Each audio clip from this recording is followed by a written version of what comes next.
Good afternoon. Hello. Hang on, let me turn my stuff down. Hey, Elle. Hi. How are you guys doing today? It's a nice warm day at last. Oh, I know.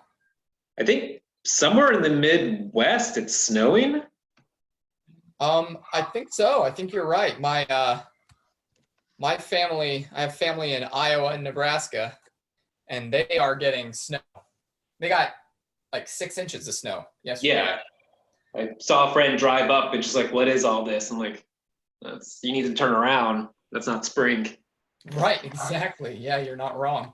You're not wrong about that, that's for sure. Okay.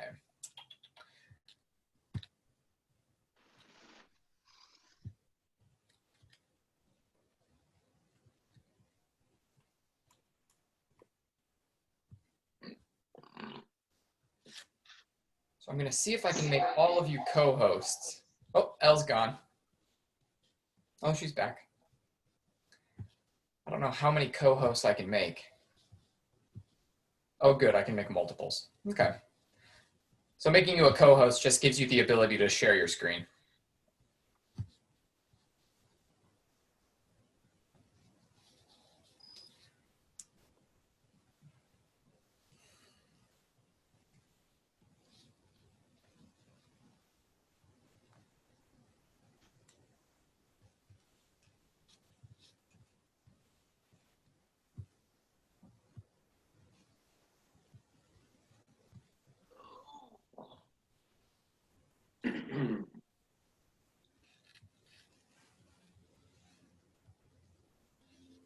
Hi, Sarah.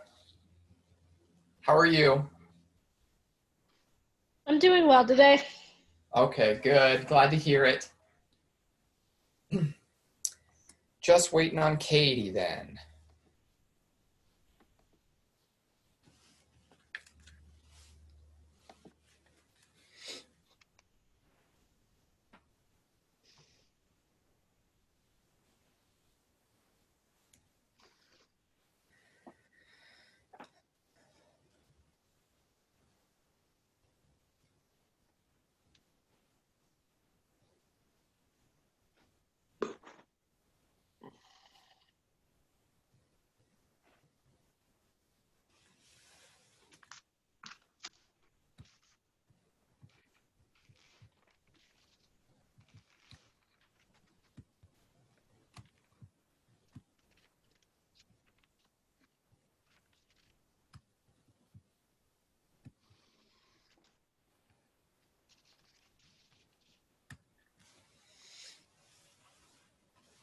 Everybody excited? Yeah. I just watched lectures going on or study for our ancient Egyptian that was supposed to go on, but it's they all went virtual too. It was a little dicey on the audio, so I don't know how we'll do as people join in. Yeah, it all depends on connections, and so it can be a little individual specific for each audience member, and it's a little bit of sometimes it's a little bit of luck. I was hosting a class when we first started going online. I hosted a class and I got kicked out of my own class. I was like, "What happened?" But fortunately, I was able to get back in, and everyone was still there. But mine just freezes like momentarily. Like I actually just had to go kick my fiance off the Wi-Fi. Right, yeah. Oh, like no one use any sources of internet. Yeah, you have to turn off your cell phone use. I did, yeah. And then I made That affects it too. because he was in the other room like streaming YouTube, and my stream here cut out, so I vanished for a minute, and I was like, "This isn't gonna work." Katie's on her way, she said. Okay. Okay, great.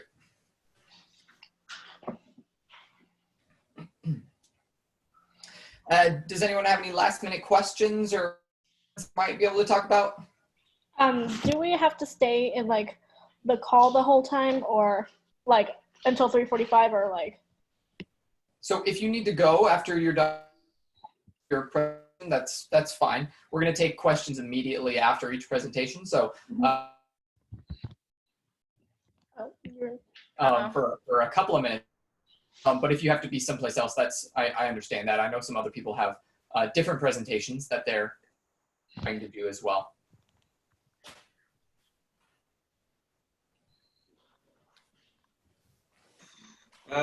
When we present, who are we addressing? Staff and students? Whoever shows up. Okay. All right. Yeah, it's public. So this could be faculty, students, it could be people's family members, it could be some random person that just found the link and was like, that looks interesting. Mm. So, I don't know. At the very least, you'll be addressing each other and me. Okay. More will trickle in, I bet. Being online gives everyone an excuse for tuning in 10 seconds before everything starts.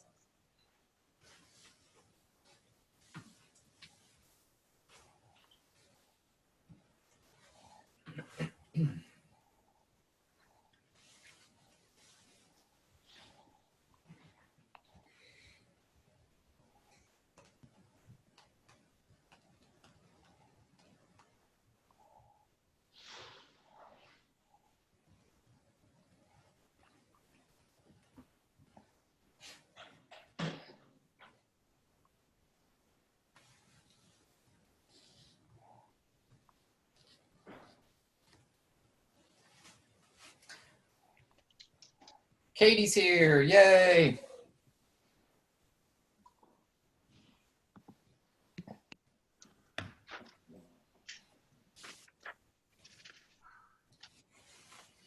So while presentations are going on, I'm going to mute everybody, and then when it gets time for questions, I'm going to allow folks to either type them into the chat boxes,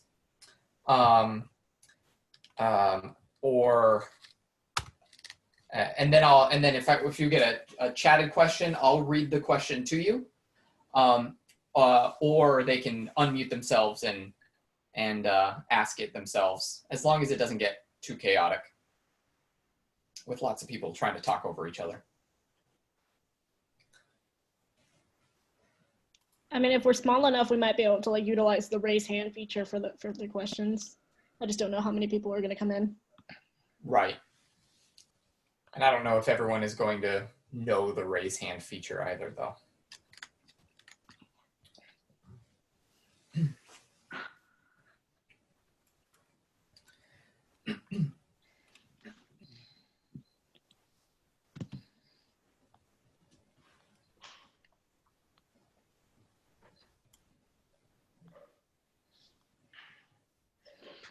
There's Katie.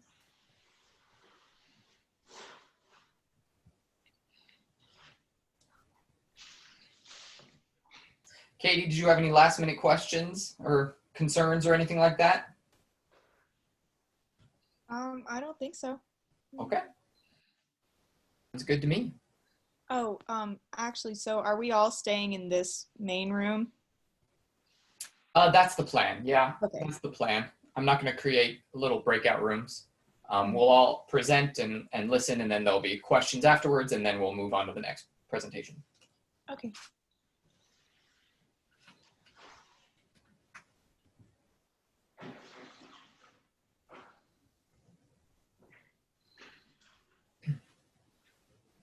So we'll go ahead and start right at 2:30, and I'll give a quick introduction, and then I'll introduce each of you right before you present. And so then once I'm done introducing you, you'll take over, and then you can share your screen, and we'll be on our way.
All right, everybody. It is 2:30. Maybe some folks will trickle in a little bit late, and that is okay. But we're going to go ahead and get started today. Welcome to Oglethorpe University's first ever virtual LASS. Yay! My name is James Goodenberger, Dr. James Goodenberger. I'm an assistant professor of economics here at Oglethorpe University, and I'm really excited to be moderating this, this session of LASS for you today. I'm really excited because we have some really great research presentations that are going to be happening here today. Our students have worked very hard, and they represent a nice cross-section from across the university. And I think that we will all leave here a little bit smarter than when we arrived, all right? So we will have presentations, and then I'm going to open it up for some questions directly after those presentations. So if you have questions, you can either type them into the chat box, okay, and I will read them to the presenter, or it doesn't look like we're going to have a huge number of people, so it won't be too chaotic if you just unmute your microphone and then ask your question that way, okay? So with that, let me introduce our first presentation, okay? Our first presentation will come from Katie Hunter and Sarah Taphom. Katie is a sophomore communications major with a minor in urban leadership. Sarah is also a sophomore communications major, but she is minoring in women's and gender studies. So together, they're going to be presenting their project entitled The Use of Public Relations in Civil Rights Advocacy and Social Movements. All right, so take it away. All right, can you all see my screen? Yes. Oh, wait. All right, so I'm Sarah, and I worked with Katie and Dr. Kate Kide from the communications department. And we just wanted to see how civil rights organizations in particular use PR strategies to help gain traction for their movements. So public relations relies on different communication strategies that build relationships between organizations and the publics that they represent. And advocacy, by way of reaching groups and specific ethnic groups, requires specialized approaches to these communication efforts. And so widespread race and ethnicity issues, especially in the United States, have been popping up recently, which prompts the need for a greater understanding of these PR issues, because most of the literature currently existing focuses on majority white organizations rather than civil rights organizations that cater to particular race and ethnic groups. So role theory is helpful with assessing the structural, from a structural perspective, how these organizations are set up, how their employees function also in their designated positions. So we wanted to understand more about specifically the communication teams of US-based civil rights organizations. And we did this via a survey that we created. And social movements, especially with like the recent emergence of Black Lives Matter, especially over on Twitter, they use social media to reach their audiences via hashtag advocacy now. So advocacy was defined as the act of publicly representing an individual group or idea with the object of persuading target audiences, which are outside audiences, to these ethnic groups, and they are having trouble breaking out into mainstream media because they are lesser represented groups. They're minorities, racial and ethnic minorities, and then also economic minorities, people on the fringes. So their activism has several successful outcomes, including increased awareness for their issues, increased community involvement, formation of policy and social change. And the use of PR tactics on social media has now become part of mainstream PR practices. So ethnic public relations was first defined by Blythe in 1947. That's where the first scholarly mention was. And she was looking at the difference between general PR and the work of ethnic public relations, because they rely on two different methods. General public relations methods kind of nudge people in the direction they're already going towards, like cancer support research for people already in cancer research groups. While ethnic PR has to focus on marginalized people on the fringes of society, and they have to overcome the othering to get their issues on the table, and that can be against the dominant and mainstream views. So the communications teams at these civil rights organizations really carry a lot of weight in telling these stories and growing their interests that way. So a lot of variables contribute to organizational structure, especially in nonprofit teams. These variables can include prevailing strategy, size, technology, and their work environment. And in general, organizational complexity and size were found to be key variables that determine structural size. And then the departmentalization of these organizations is described as the division of labor into specialist groups via their employees, but there's not one common organizational structure that dominates. It really depends on organizational size. So we were looking at role theory, which basically joins like the individual aspects of a person and applies that to that of an organization. And it's used because it's especially with communications teams, because the efforts of the communications teams are judged publicly by people external to the organization. So social media positions in general are growing in importance, but understanding of the roles are still developing, which can create a difficult work environment and cause both role conflict and role ambiguity among these teams. So numerous factors can cause role conflict and role ambiguity, including physical characteristics of and demographics of the worker, their personality, and even their interpersonal relationships. Now, the difference between role conflict and role ambiguity is role conflict has to do with when your expectations are incompatible with the roles that you're given in one position, versus ambiguity is uncertainty of what to do because of unclear instructions from the top down. And this is especially relevant in PR roles in social media because the digital landscape is always changing. So from traditional PR roles like public relations manager and communications technician are actually, we're straying away from those. And we're going towards more social media practitioners for communications. And there's major role conflict and ambiguity within these particular roles because leadership in these organizations don't understand social media as it's a growing field. So if your leadership does not understand social media, then they will not be able to give you the proper expectations or guidelines for what you're supposed to do. And it's important for social media leadership to be open to ideas rather than really rigid about specific guidelines or expectations. And it can be helped by hiring managers that have great communication skills so you can enhance collaboration in the workplace rather than just being confined to your individual roles. So because there's not enough guidance from leadership, it's led many social media communicators to develop their own skills. And they do this in various ways, like trial and error on their own social media platforms, using their personal accounts, and then utilizing analytic tools for engagement on these social media platforms.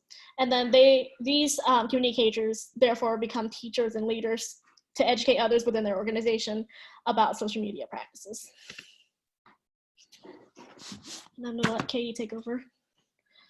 Okay, so I'm just going to talk about the actual method that we used to conduct the study. So we conducted a survey of different civil rights organizations in the US in the fall of 2019.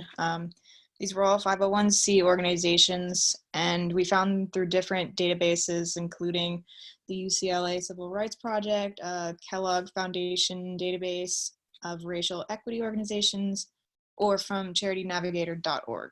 So we attempted to directly reach out to communication teams of these organizations just by using the information that we saw online. So if there were names or email addresses available on their websites, we would reach out to those people. And if there was no information online, we would call the organizations directly with whatever phone numbers that they had listed for contact and determine who was in charge of communication efforts for that organization and the correct email address for that person.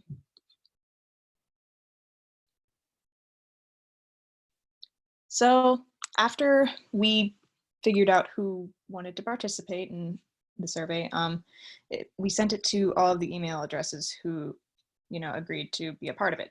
So we asked several different kinds of questions to gauge role conflict, ambiguity, and just what they felt made up their everyday roles. So examples where we asked participants to rate how much role conflict and ambiguity that they felt in their roles.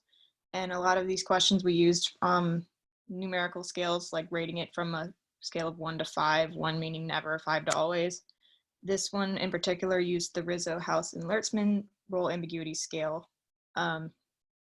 We asked how much or little that they depend on sources to learn best social media practices. And these are just a few of the examples of sources. And respondents also were asked to read the statements and report how often that they rely on the sources to teach themselves about social media practices. Again, ranging from not at all, 1, and to a great extent, 5. Additionally, they were asked about the general kind of makeup of their organization, which, you know, demographic questions, income, age, gender, race, ethnicity, and how long that they have been with that organization.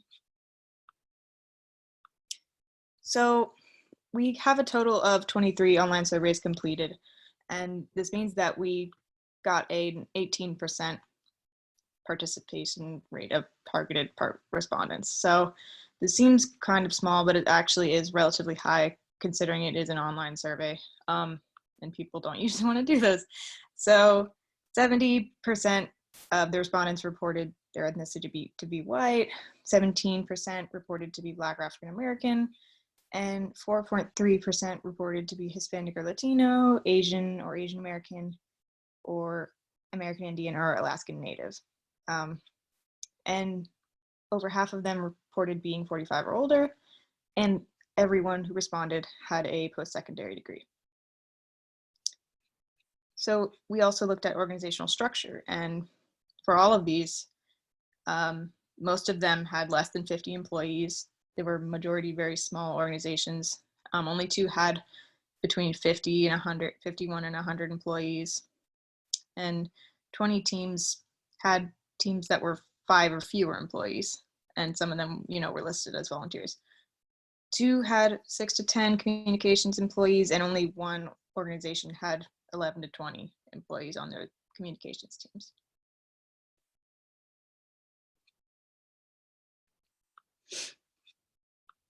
It's just more about the organizational structure of these organizations. 50% of the participants, so over half, reported to work as both a combined manager and a technician. So kind of doing different roles within their jobs. And 26 reported to work as a manager, while 13 reported to work as a technician. 14 participants out of the 23 said that they create or disseminate social media messages, and 10 actually are the overseers of their social media teams. We also looked for role conflict within these organizations and used a reverse coding method to indicate a high score represented a situation with high levels of conflict or ambiguity, which is for like a negatively worded question to be able to get consistent answers.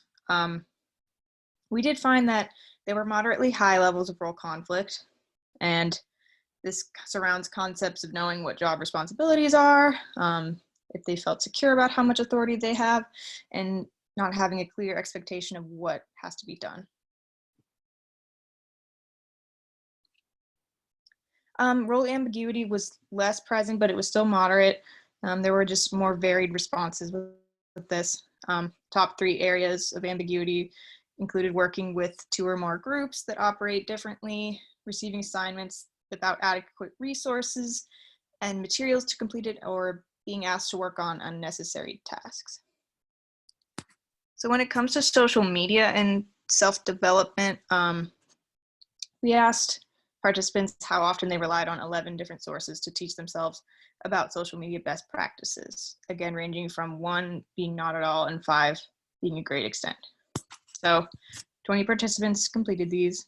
They were found to spend a moderate amount of time in enhancing their social media skills, but responses again varied a lot. And some of the main ways that they reported enhancing their skills included spending a significant amount of time participating in social media channels, searching online for best practices, and following the work of social media experts and leaders and attending professional meetings. So this kind of, to discuss all of the things that we found, it shows us that these organizations are in general just small, and their communications teams consist of usually just a maximum of 5 people. Social media leadership at civil rights organizations include educating coworkers on how to contribute to social media efforts, and they reported developing their skills in-house before asking professional organizations for input on social media efforts. Because being embraced by the wider community lessens the othering of groups that can inhibit effectiveness. And we can see that the smaller the communication team, the higher level of role conflict. And our participants said that conflict centered on not knowing what their specific objectives were and how much authority that they had. But role ambiguity was more moderate, not as high as role conflict. And larger communications teams reported more role ambiguity, but less role conflict. Smaller teams reported less role ambiguity, but more conflict. So small teams may not face the same conflict because, you know, there are fewer people to share the workload among, so it's more clear what each person's responsibilities are because there's just less people to divvy out work to. And also demographics showed that 2/3 of the social media professionals were over 45.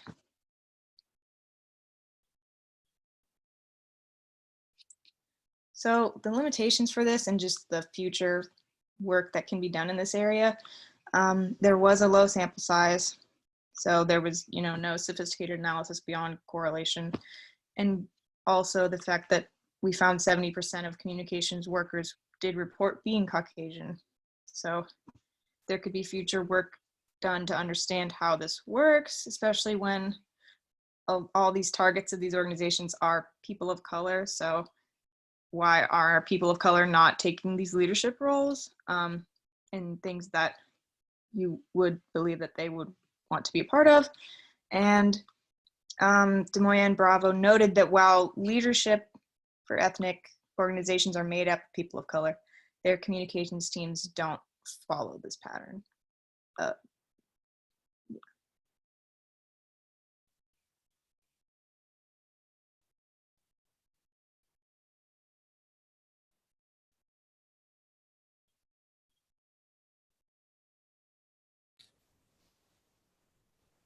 All right, thank you very much.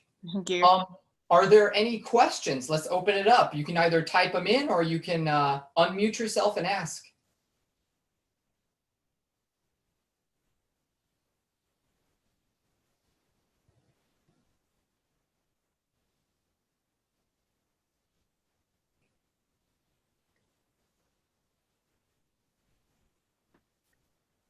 How difficult was it to get collaboration with the companies that you wanted to get your surveys from? Were they excited? Were they like, why are you talking to us? It certainly depended on the company. There were multiple times we had to actually call a number and explain what we were doing. In particular, I called a civil rights organization that's based down in Savannah, and she was very excited to talk to me about this kind of research. Cool.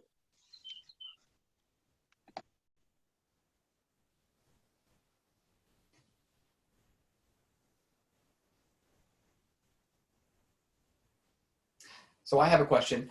So we know that different types of surveys are subject to different types of biases based upon self-selection, right? So in an online survey, a different cross-section of the general population is going to respond to an online survey, right? And I wonder if you have any sort of intuition on whether the format of the survey could explain some of the demographic information of those who responded.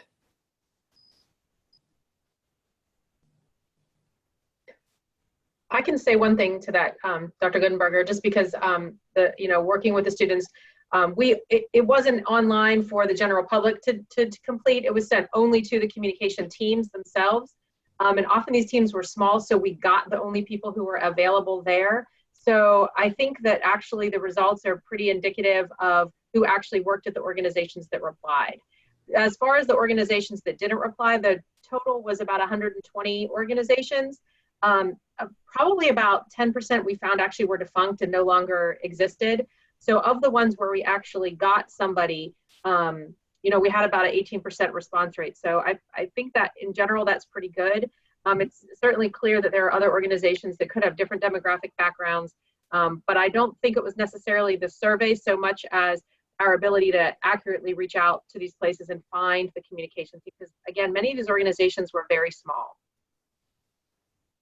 Ladies, if you want to add anything, please feel free.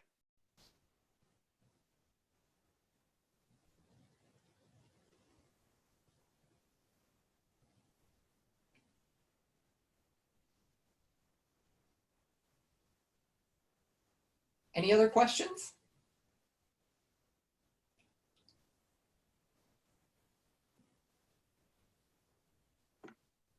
How would you get more people of ethnic demographic backgrounds involved in activism?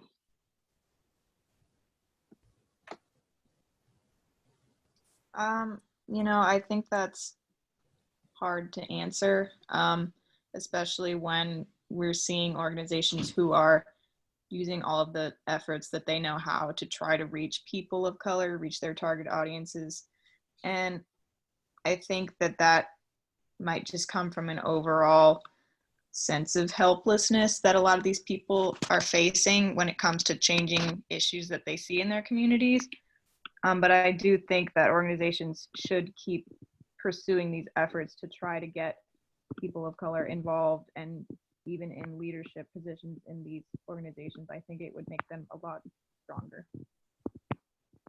I think it's definitely easier if there's some sort of other connection, like school programs that have outreach programs to very specific ethnic groups, like women of color in professional settings is a very specific target demographic, but they can feed into a larger group of like a specific race involved in professional settings, or a specific race in general. Now you've gone from women of color in a professional job to women of color that live in this particular area. So I think having those connections to maybe a smaller program that then reach outward into a larger program will definitely help give more salience to issues.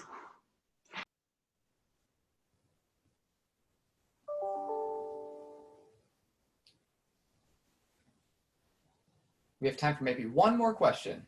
Oh, here we have one in the chat. After finding that most social media relations positions from minority-focused organizations are non-minority persons, why do you think that is? Why is that common?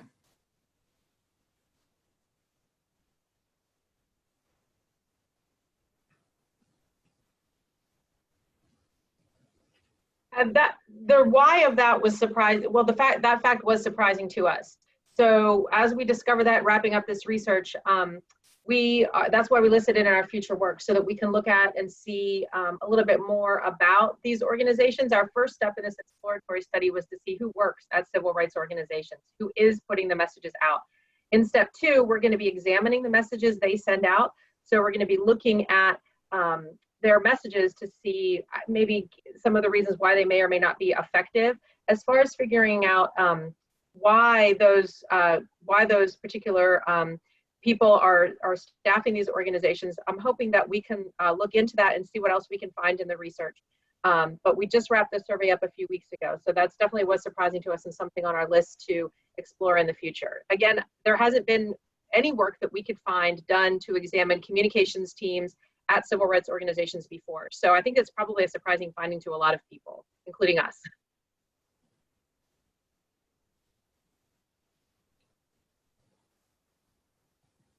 All right. Well, thank you so much, Katie and Sarah. We can give you a virtual clap. Congratulations to you both on excellent, excellent research. All right, our next presentation is going to be from Chris Leghorn. Chris is a history major in his senior year here at Oglethorpe, and he is going to be presenting his project, which is entitled Ancient Egyptian Agriculture, Power, and Parasites. So take it away, Chris. Okay. Thank you very much, everyone who could attend, students and teachers. Let's do this technology stuff. Whoop. Button. Excellent. So, as you can see from all these beautiful pictures, we're talking about Egypt and their agriculture society. I never really studied Egyptian history until recently, and I was very surprised to discover all this abundant greenery, herb cultures, and trees. But my thesis was not admiration. It was the rise of Egyptian agriculture power set up both success and great medical breakthroughs, and how this agricultural power during the periods of the pre-dynastic Old Kingdom, First Intermediate period, and the Middle Kingdom caused rises of persistent parasitic diseases. How do they relate to each other? But before we talk about parasites and agriculture, we got to discuss why Egypt was so abundant in their agriculture success. One of the reasons is plant zone hardiness. Plant zone hardiness is the average climate conditions of a region and the minimal temperature ranges available for a plant to survive. If you're not aware, this plant to the right is moringa. It's a beautiful tree, and it can only survive in certain zones, 10 and 9. Now, it could survive in zone 8, but you would have to probably drag your tree into a greenhouse or the whatnot. Now, plant zone 10 is excellent because you can grow dates, moringa, all sorts of fruits, and these things would not be successful or could not grow without the Nile River Valley. The Nile River is a convex floodplain, which means it builds natural levees, which will hold and reserve water. When the Nile floods or the inundation, it brings in rich nutrients all across from Africa, all the way down to the river valley into Egypt. So the Egyptians were never reliant on rainfall. The Nile Valley flooding was regular, a little chaotic, but it served in the very beginning as a means of watering their plants. Now, before we get to power, how did the Egyptian society come together? And this is a very long little process, but we have evidence that granaries are starting to appear in the Neolithic period, and this trend of agriculture continues through the Naqada 1, 2, and 3 periods. And even our pre-dynastic kings, shown here in the bottom right, you can tell he's a king because he has the white crown of Egypt on his head. He's making sure that everyone knows that irrigation is important to Egyptian society, and maybe so much as royalty controls irrigation. We'll not go into that, but irrigation's coming in very important, and the elites and the leaders of Egypt recognize this.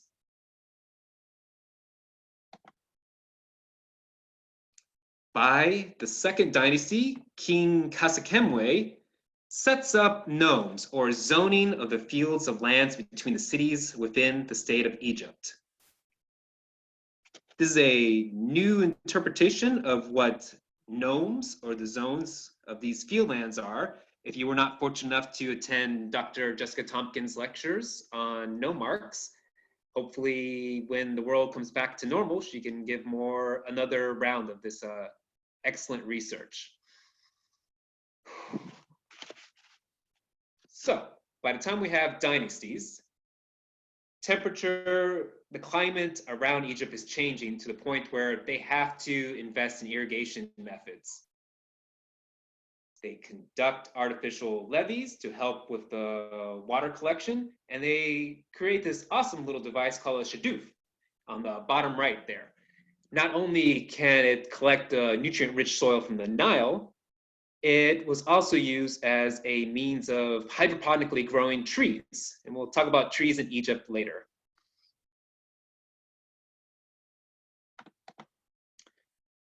Now, as the early periods of the pre-dynastic Egypt is growing and developing, pottery is expanding. And we have an array of different pots here, but the one that stands out the most is this bottom left pot with the designs on it. It is from the Naqada 1 and 2 periods. And that by the time we get to Naqada 3 and agriculture is progressing, so is technology in pottery, to the point where mass production to store these goods is required. And they even become so clever as to mix limestone and marl clay together to make pots. It takes a little more work, but the results yield some sort of refrigeration. Whether or not it's, airtight, we don't know, but it's kind of functional. And it also shows that agriculture is booming. They're using it to trade, and they need containers to send them out and hold these goods. Now, how do we know about all the herbiculture, the trees, and all the agriculture in Egypt?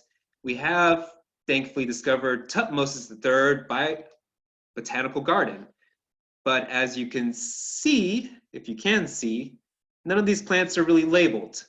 However, through the tomb of Menhotep II, we can correlate what plants were from an earlier time and what plants are still remaining later on. Tutmosis III is a king from the New Kingdom, which is outside of my scope, but it helps to cross-reference what things are actually there. Now look at all these beautiful trees. I never thought in the world that Egypt could produce these trees. And again, thanks to the shadoof, you could hydroponically grow your tree in the river valley, and transport it into the mainland of your farm zone. Again, the farm zones are owned by elites and possibly the kings of Egypt. And we have a long list of trees here, but all these trees can be used to produce small statues, furniture, coffins, baskets, roofing, lining for homes, small boats, large statues, and transport for large stones, like our pyramids. And if you are lucky enough to take Egyptian history, you'll slowly start to learn that the Egyptians have a very, they're very reliant on their navy. Even though you're not crossing oceans, they have a navy, and boats don't float from stone, they float from trees, and they have them. Here's a picture of the tomb of Dehotep, and if you can tell the scale between the small people and that large statue, that statue is about 58 tons. You can see little ropes around it made from plants, and on the very bottom of that statue you can see a darker color, and that is a wooden sled that they're using to drag that statue along. Some of those trees listed earlier are not big enough to pull this sled. So the Egyptians eventually traded with their neighbors or annexed their neighbors' lands for cedar trees, which are a lot bigger and could possibly hold this guy.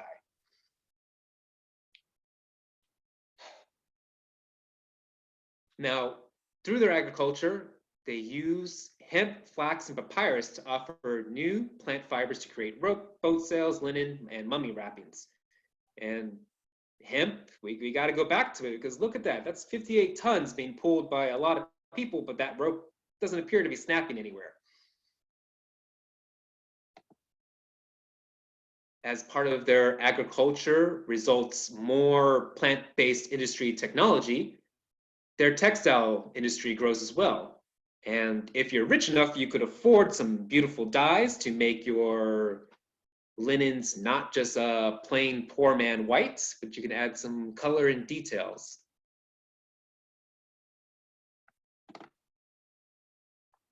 Plant-based technology also produced oil, not from the ground, not from animals, but natural oil.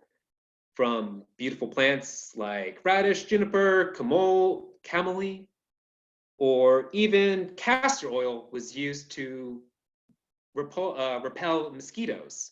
Very cool stuff. And it didn't have to be large oil presses. There are evidence of families holding small oil presses, handheld size. So the poor or the rich could generally have access to oils that are very functional outside of cooking. But what did the Egyptians eat? Lots and lots of vegetables, of course. It takes a lot of water to create an animal farm, and only the very rich could afford to do irrigation, probably own a shadoof. And so the general public is eating vegetables. And I was, again, going back to plant zone hardiness, we can't grow dates in Georgia or figs or even some other things, but the Egyptians were able to, and they made date wine. I have never seen date wine in America, and I would love to taste some.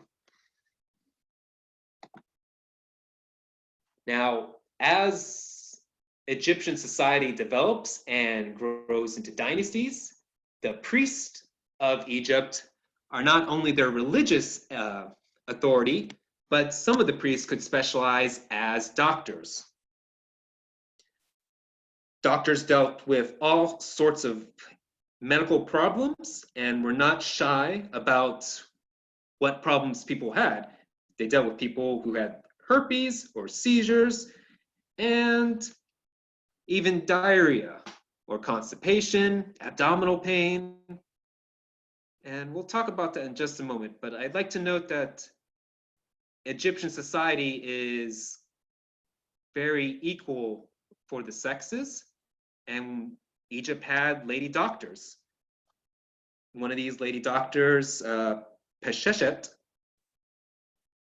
her life preceded the Kahan medical papyrus, and that is all just a giant book of medical solutions or remedies for women, which is very cool that they're dealing with both parts of society, not just treating men and all that.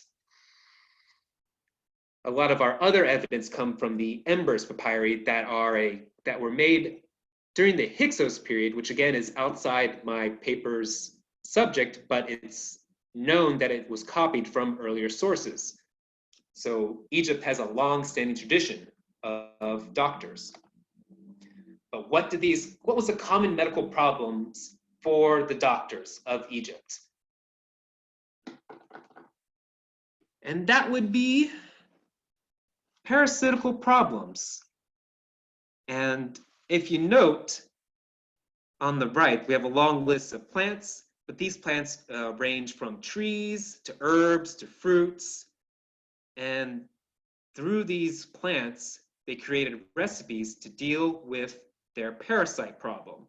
And these recipes would generally take the form of laxatives, anus cooling applications, or in general, just purging the body. But why was it so common to read recipes about laxatives? Like, I read a nice, wonderful book, and I was looking through the ingredients, like, all these are not just one giant pile of ingredients. They're separate ingredients to make different types of laxative medical medicines. Why were they making all these medicines to deal with one major problem?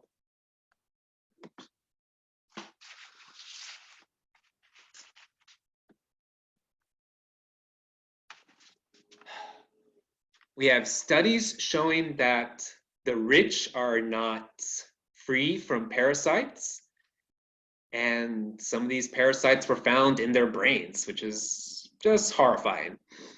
Now, again, going back to the rich, they could afford animal industry farms. And in these farms, they had pigs and cows and oxes. But let's talk about pigs for just a moment. They're kind of nasty. They're kind of nasty because if it was ever feral, it could get trichinosis. Trichinosis causes nausea, diarrhea, vomiting, constipation, muscle pains. Awesome. The cystotomosis causes fever, abdominal pain, diarrhea, herminations.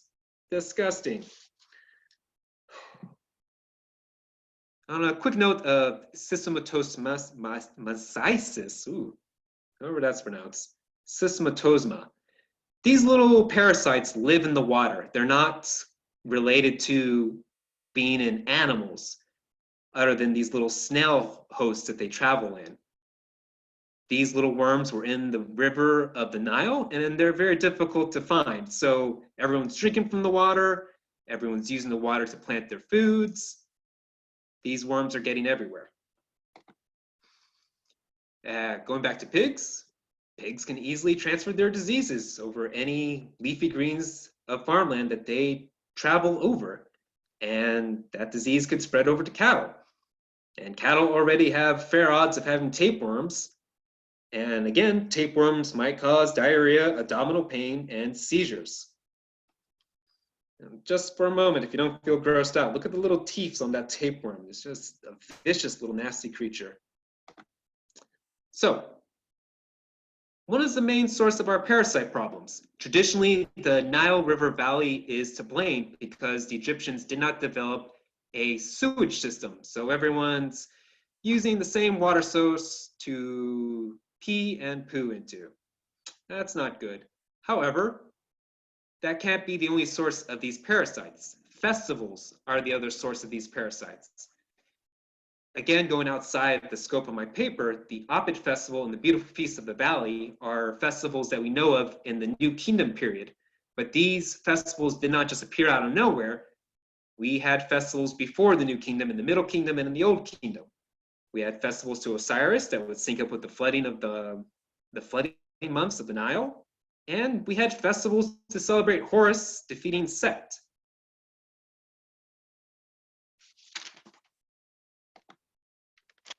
But the Hebsed festival is actually more relevant to my paper. Hebsed festival is a jubilee for the kings of Egypt to rejuvenate their royal essence and grant them more life on earth. One of our loudest Egyptian kings, Ramses II, again, he's in the New Kingdom, but his jubilee has evidence that they sacrificed cattle in honor of this celebration of his Hebsed festival. Hebsed festivals were as old as the Old Kingdom, and if you look above the younger piece, you can see an older Hebsed relief. These three little markings is just the passageway in which the Egyptian king would rejuvenate their essence. Now again, only the rich and kings could afford to grow animal industries. And recently we had a lot of discoveries of pig remains in temples and tombs. And the only people that could afford to have tombs were rich and the royalty. Egyptians don't just put up pigs because they like the animal. They wanted to be proud that they had some sort of pig farm industry.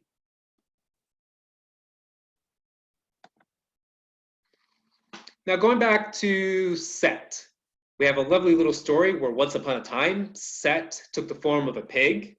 The pig is one of Set's many forms, and he tried to seduce Isis. Isis rejects his seductions, and in a temper tantrum, Set spreads his semen on the earth, and behold, we have watermelons. This is a cool little story. It shows us two symbols of Set, the pig and the watermelon. As we talked about earlier, pigs were probably sacrificed in these celebrations or festivals, but just as easily, we could have smashed these watermelons Gallagher style and celebrate Set's defeat. Instead, we ate pigs and caused more parasites inside of our society. The Egyptians, again, the regular poor are not eating animal meat on a regular basis, only during these festivals. So you have a population of vegetarians being introduced to meat products Do they know how to cook these things properly? Do they know how to store these meat products properly? If you're not storing your meat products properly, worms are going to grow. I did discuss earlier about our refrigeration pottery, but I don't know if that's keeping meat insulated in the Egyptian desert, you know? Why does this matter?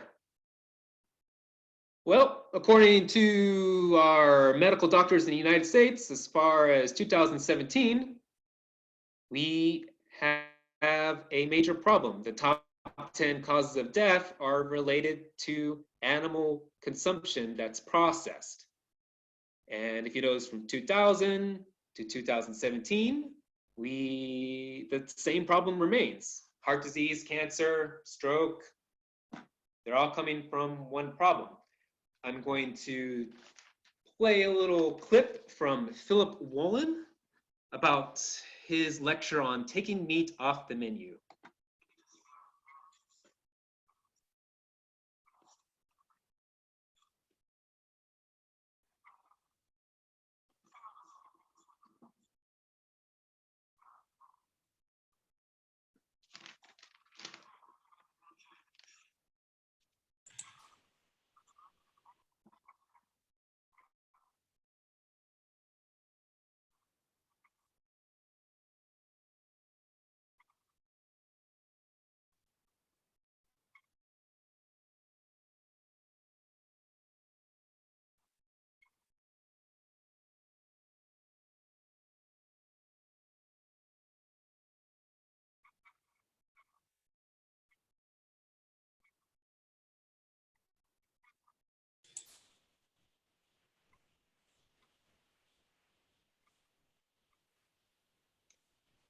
That's a pretty good question.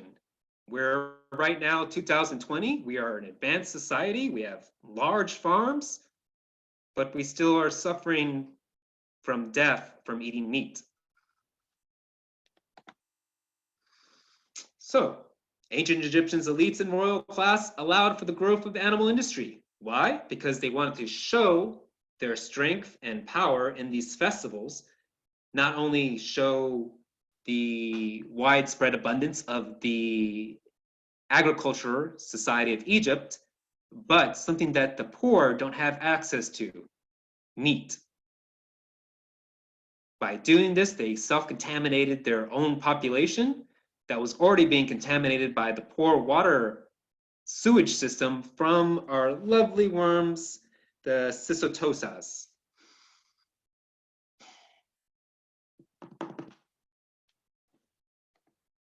And that is the end of my presentation. Thank you very much. All right, thank you, Chris. Great job. We have a couple of minutes for questions. So does anyone have any questions for Chris?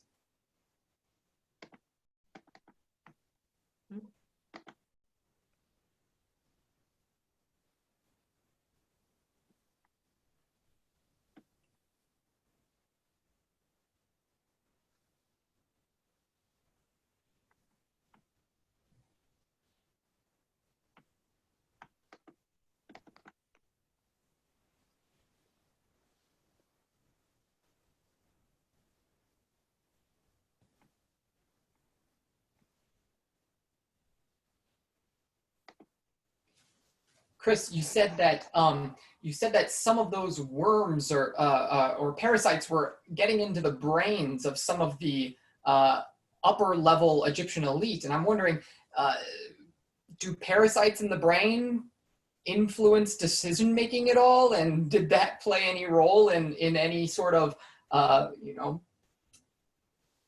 interesting events in Egypt? Well, so I can answer that with a personal correlation to that. Once upon a time, I had an infection and my hand went red. I thought after, not eating sugar, the infection would go away. And like a couple of days later, I had a craving for sugar. I ate the sugar, my hand went red again. So sometimes, yeah, I think the parasites are in connection with us. They will probably want to ask for the nutrients that they require, especially when you're sick too, like the regular old flu. If you eat sugar, the parasite will grow stronger from it. If you keep sugar out of your system, the parasite will die. But the parasite's most definitely going to try its best to survive. All right, great. Thank you so much. Great job, Chris. Thank you. All right, our final presentation today is going to be delivered by Elle Summers. So when Elle arrived at Oglethorpe 3 years ago, she had already earned an associate's degree in psychology from Georgia Highlands College. Now, she is in her senior year as a sociology major with minors in both human resource management and in women's and gender studies. So today, she will wrap up our session with her presentation entitled Happily Never After, an exploration of gendered socialization through princess culture. All right, take it away, Elle.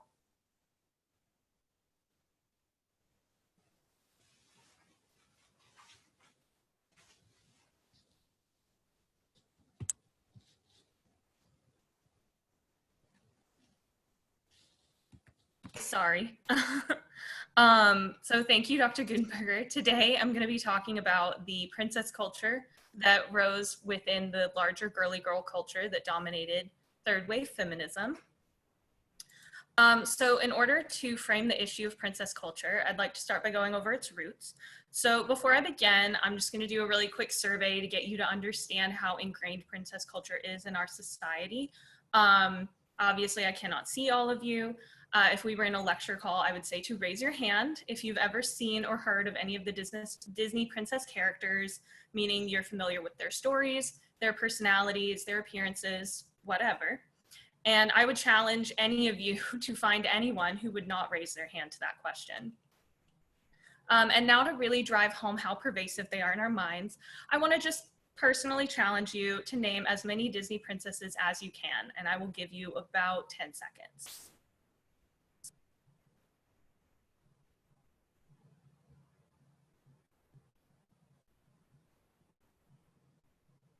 Okay, so shout out really quick if you got all 14.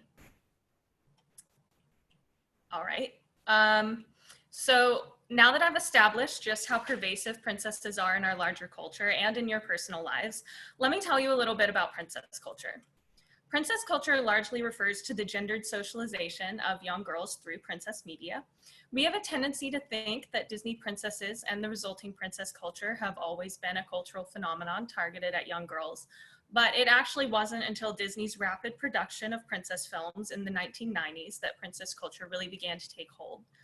After the 5 princesses of the 1990s were released, a man named Andy Mooney formed the Disney Princess merchandising line and began to aggressively market numerous products featuring these princesses at very young girls.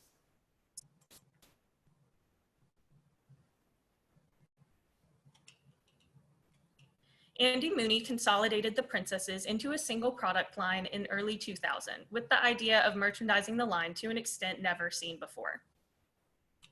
Prior to Andy Mooney, individual princess product lines were decreasing in value by as much as 30% a year, and the idea was to create as much product and variety of product as possible. Of this, Mooney said, "I wish I could sit here and take credit for having some grand scheme to develop all of this, but all we did was envision a little girl's room and think about how she could live out the princess fantasy. The counsel we gave to licensees was, what type of bedding would a princess want to sleep in? What kind of an alarm clock would a princess want to wake up to? And what type of television would a princess like to see? And it's a rare case where you find a girl who has every aspect of her room bedecked in princess, but if she ends up with 3 or 4 of these items, well, then you have a very healthy business." And this was the first time Disney marketed characters separately from a film's release, and let alone lumped together those from different stories. But ultimately, Andy Mooney's actions created the largest merchandising line in the world, one that's never even undergone focus group testing. So paired with the rapid release of princess films between 1989 and 1998, this move effectively created princess culture as it's known today. But to fully discuss princess culture and its effects on young women, we first need to establish what it means to be a princess, the brand that princess culture sells. So, what is a princess? According to Queen Eleanor from Brave, "A princess must be knowledgeable about her kingdom. She doesn't doodle. That's a C, dear.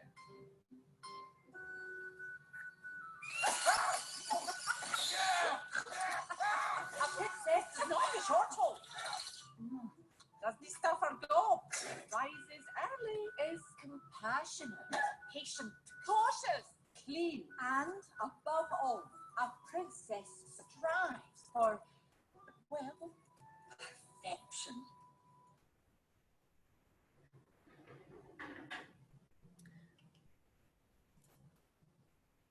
So just as Queen Eleanor suggests, women and girls experience a pressure to be perfect. In What's Wrong with Cinderella, a precursor to her book Cinderella Ate My Daughter, Peggy Ornstein referenced a survey in which school-aged girls overwhelmingly reported a, quote, paralyzing pressure to be perfect, not only to get straight A's and be the student body president, editor of the newspaper, captain of the swim team, but also to be kind and caring, please everyone, be very thin, and dress right. And as I will discuss in a bit more depth later, these high expectations on young women really take a toll on their well-being, all in the name of living up to unachievable standards of what constitutes feminine perfection. The two leading writers in the study of princess culture, its origins and its effects, are Peggy Ornstein and Dr. Rebecca Haynes. Ornstein released her book, Cinderella Ate My Daughter, in 2011, where she discussed how princess culture promotes toxic ideas of gender roles and how princess obsession can cause children to adopt ideas that are detrimental to their well-being, including the aforementioned paralyzing pressure to be perfect. Dr. Haynes released her book, The Princess Problem, 3 years later, and in it she talks of how the toxic gender roles promoted in princess culture are often very narrow and limiting in scope of how girls can act, look, and what jobs they might find success in. She further discusses, like Ornstein, that princess culture is pervasive and unavoidable, but adds that it's a parent's responsibility to ensure that their children do not blindly adopt the problematic messaging given by this culture. And now to discuss for a moment how pervasive princess culture is in merchandising, take a look at this chart. Zara Brownless made this chart for her TED Talk to discuss how dominating princesses are in terms of profit.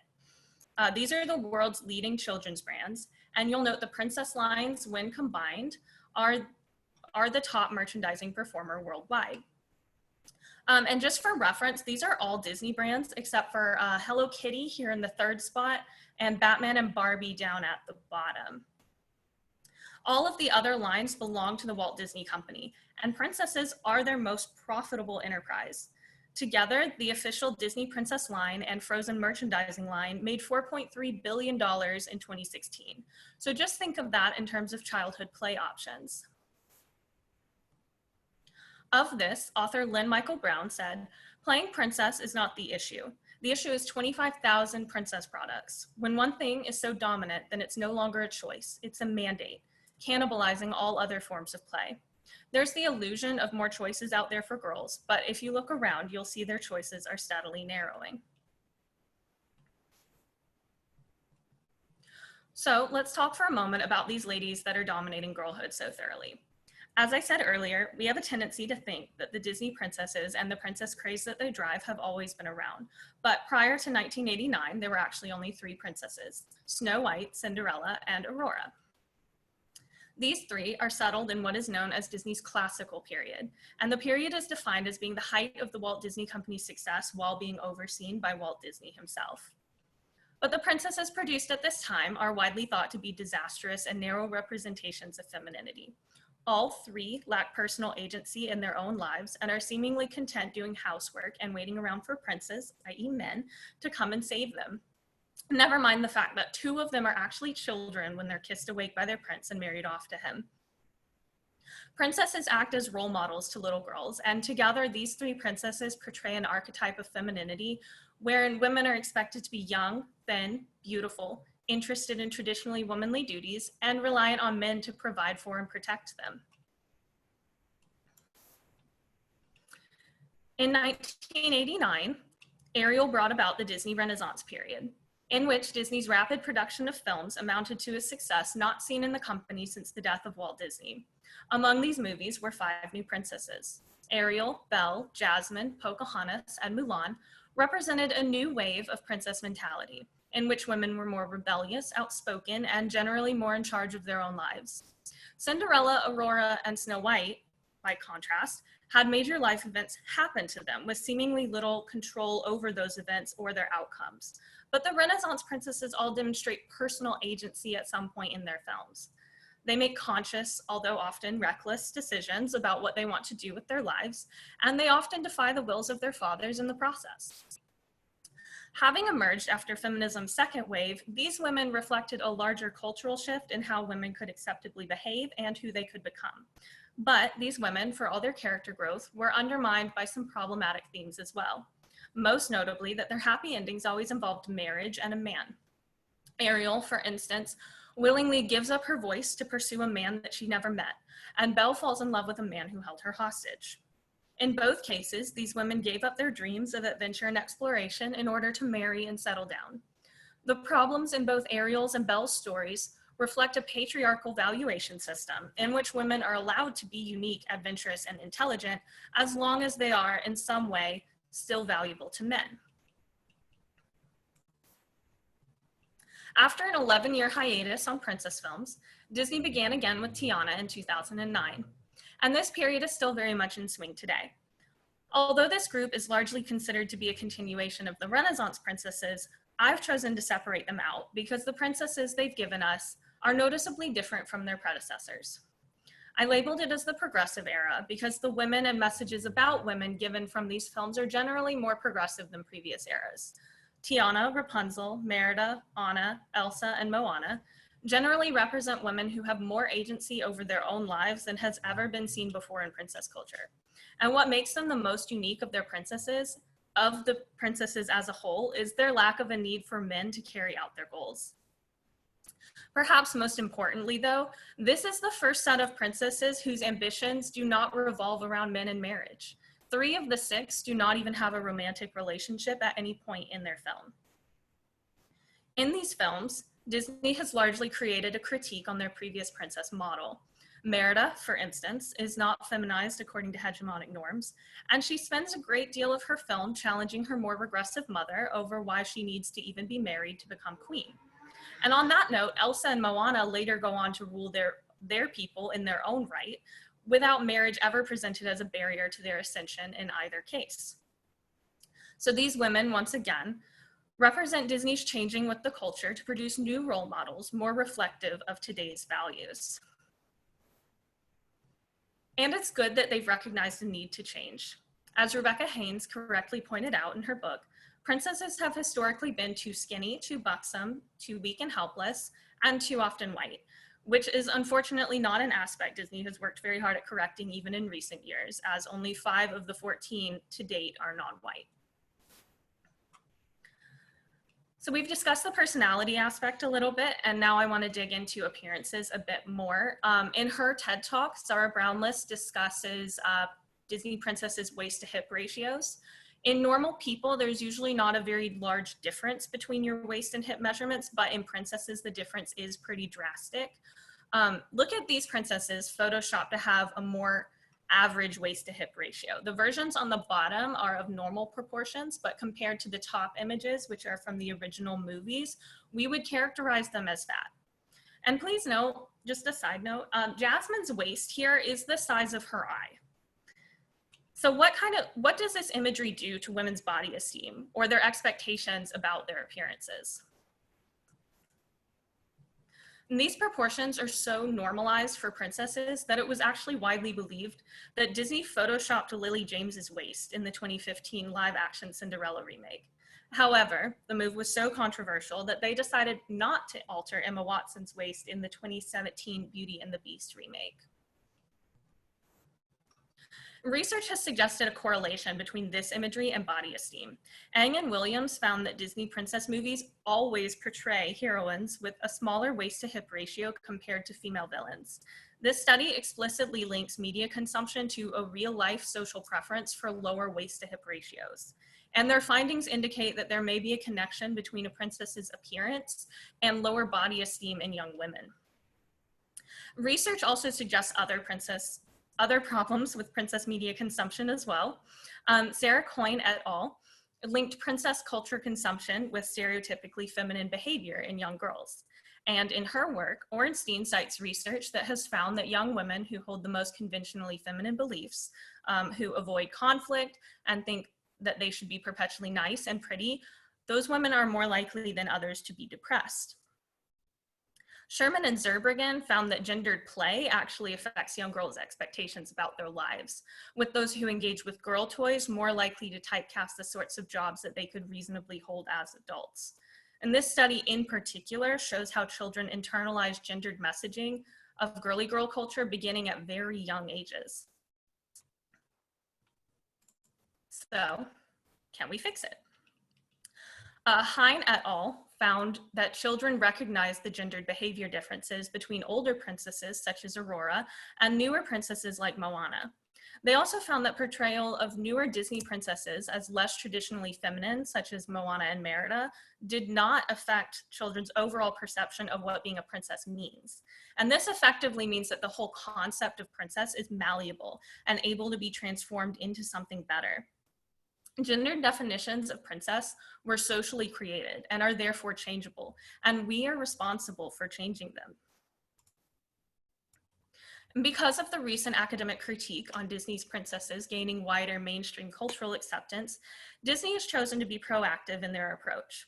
And this means not only giving more progressive personalities and storylines to their princesses, but it goes into their marketing as well. In 2013, just before she was set to be officially coronated as a Disney princess, Disney merchandising gave Merida a makeover. She was glamorized, likely because Disney merchandising believes that this more feminized and glamorous look is what sells princess products. The version on the left is Merida as seen in her movie, Brave, and the one on the right is how she was changed just prior to her coronation. You'll notice that her waist has been shrunk, her dress changed to an off-shoulder, and her bow and arrow completely removed. After massive media outcry by journalists, academics, and parents, Disney ultimately chose to pull the new Merida image and return her to her original look. But the whole ordeal actually highlighted what it is that Disney thinks drives sales. As author Elizabeth Colt said, as far as Disney is concerned, it seems that nearly every aspect of a princess's personality are secondary to her appearance. However, despite their downfalls in the merchandising department, Disney has become increasingly self-critical in their more recent films, including in the princess films themselves. For example, in Princess and the Frog, Tiana tells Prince Naveen that the only way to get what you want in the world is through hard work. And in Frozen, Elsa very famously told Anna that she can't marry a man she just met. But none is funnier and more thorough than this clip from Wreck-It Ralph 2. What kind of a princess are you? What kind? Do you have magic hair? No. Magic hands? No. Do animals talk to you? No. Were you poisoned? No. Cursed? No. Kidnapped or enslaved? No. Are you guys okay? Say I call the police. And I have to assume you made a deal with an underwater sea witch where she took your voice in exchange for a pair.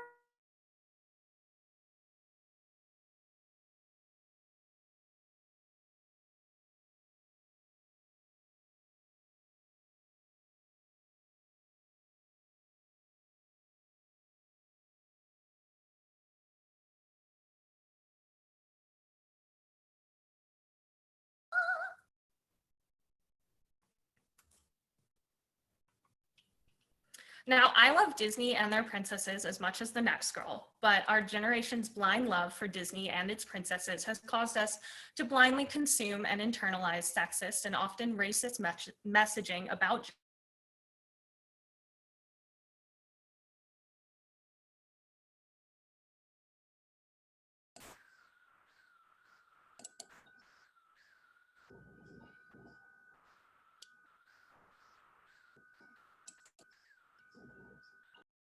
perpetuated by princess culture, by demanding continued changes in Disney's princess model. Any questions? I have a question. Yes.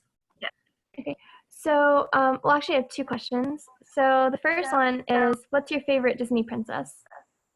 I have several. I think, well, so my favorites, my list is kind of like Mulan, Moana, Elsa, I'm looking at a cheat sheet right now because I have a big picture of all of them pulled up. I also like Merida. It's a long list.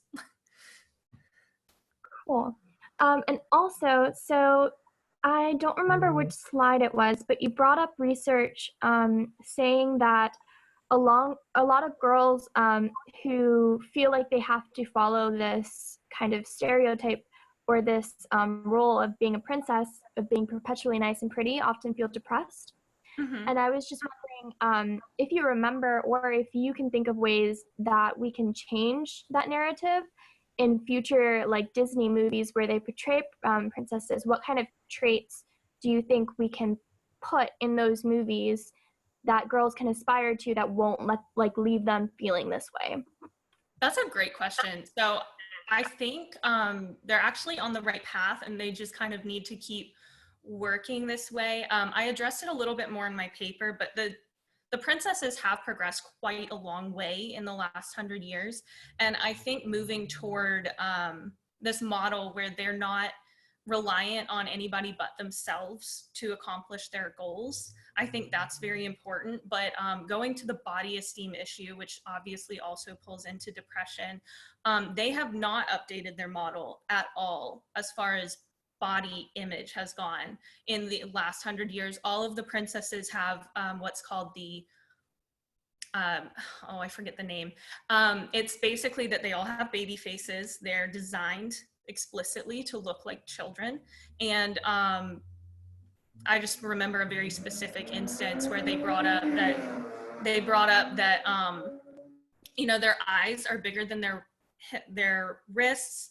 They're, in the case of Jasmine, you know, her eye is the size of her waist. And having those unrealistic body proportions will also work to deteriorate women's body esteem.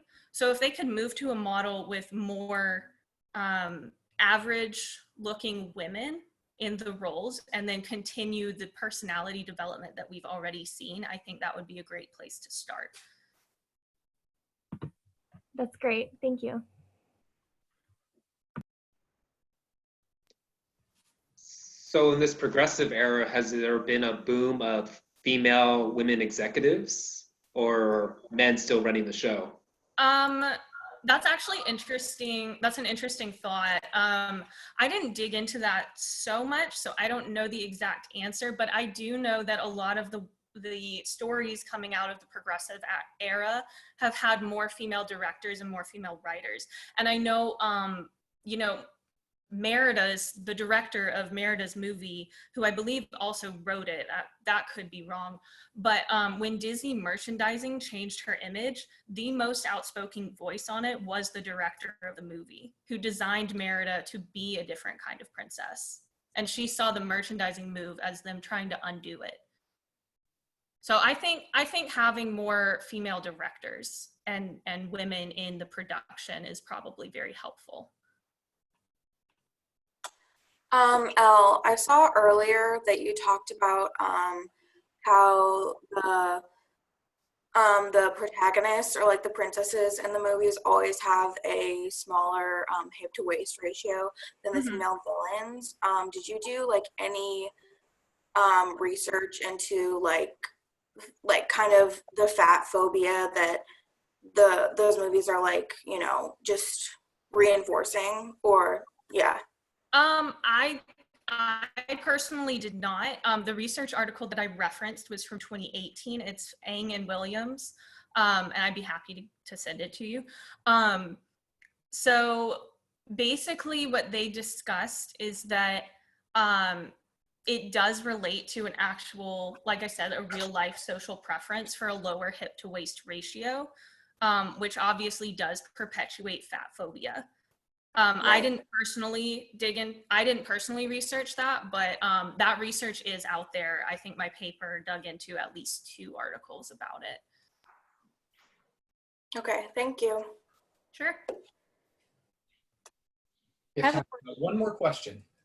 I have a question about what do you think of the whole idea that basically like little girls can't really like anything like without being like made fun of for it? Because if you like, obviously the Disney princesses, there are issues there, but I'm talking about just in general. I feel like young girls and teenage girls can't really like anything without being made fun of for it. So what's your take on that? Yeah, my WGS class, which I think you might actually be in, we've talked about that a little bit, where it's important to like something just for pleasure's sake. Like, you don't have to read everything as being like as through a critical reader. I do think it is part of a larger problem that that things that girls and women and teenage girls like is usually something that is of lesser esteem in the larger culture, and I don't think that should be the case. Like I said, I mean, I love Disney princesses, but we have to come to terms, I think, with how patriarchal visions are coming through in the media that women and girls are consuming. But I don't think that should inherently mean that women and girls should not enjoy that media. I don't know if that answered your question. Do you have time for one more question? I just thought of one as you were talking. Sure. Okay, so really quickly. So I know that just from like personally from what I've read, it seems that girls are often afraid to take risks, and this kind of goes along with what you were saying about how a lot of girls aspire to be like princesses, overly successful, trying to manage everything with a smile on their face, being friendly at the same time, and caring. So another thing is, how do you think in movies like we can also help women and girls try to overcome this ideal of perfection and just try to take a risk, like try new things? Because in movies right now, even Disney movies, which I love too, a lot of the princesses seem to be very good at the things that they are passionate about. But how do you get girls to like want to take risks? I think continuing this kind of risky model they've maybe been playing around with since the Renaissance princesses. Obviously, the way that they go about taking risks, especially for Renaissance princesses, tends to be a little bit problematic. But I think showing not only that you can take risks and that that is acceptable and encouraged behavior, but that you can succeed when you do it. I would personally probably read the newer progressive princesses model more in that direction, but I certainly understand how you could get a reading where it just looks like they're all naturally very good at this. So I don't, maybe in the future it would be good to have a princess who, you know, maybe struggles a little bit, like they don't immediately pick up the skills that they need to be successful in their mission, and then the overcoming of that could be the focus of the movie. I think that would be probably a good move in terms of princess culture. Yeah, I agree. I think Mulan, that you mentioned earlier, she kind of does follow that example where she struggles in the beginning. But yeah, maybe like another princess who tries several different things and fails at many of them before she finds something, you know, that she's good at, something like that. Yeah, the one that came to mind immediately for me was actually Moana, because she struggled in the one sequence toward the beginning. She very much struggled to get her boat out into the water. She probably got knocked over by the waves several times. And I remember her little sidekick, Pua, like they got knocked over so many times, Pua wouldn't go back in the ocean because it looked like they were going to drown. So that was something else that came to mind, but Mulan's another good example of that. Cool. Thank you. Sure. All right, folks, that's all the time we have. Thank you so much to our presenters today. I think you all did a very nice job. This whole session was just great. So I also want to thank you for taking risks of your own and accepting the invitation to continue with your last presentation, even though we moved to this online format. I know it was intimidating. I know it was a little bit stressful, but you got through it, and I think you all did a really nice job. Thank you all to our attendants, and I will see you all soon, hopefully. Bye-bye.